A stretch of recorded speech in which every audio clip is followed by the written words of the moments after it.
নমস্কার বন্ধুরা, আজকে আমি করব শুটকি মাছ বাটা। এই শুটকি মাছটা কি শুটকি মাছ জানো? এইটা হচ্ছে ভোলা শুটকি। এই শুটকি বাটাটা খেতে খুব ভালো লাগে, তাই এই শুটকিটাই আমি আজকে বাটা করব।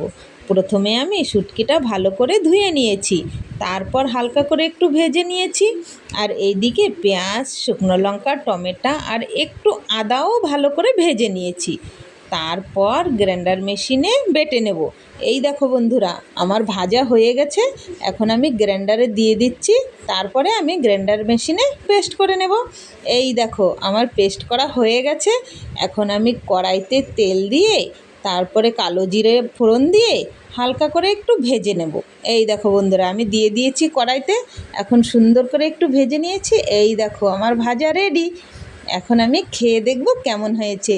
তার আগে তোমরা বলো, তোমাদের এই রেসিপিটা কেমন লাগলো? যদি ভালো লাগে তাহলে লাইক করবে, কমেন্ট করবে, সাবস্ক্রাইব করবে। আর এই দেখো বন্ধুরা, আমি এখন তোমাদেরকে খেয়ে দেখাচ্ছি কেমন হয়েছে। দেখে তো খুব ভালো লাগছে, লাল লাল ঝাল ঝাল। এই তো বন্ধুরা।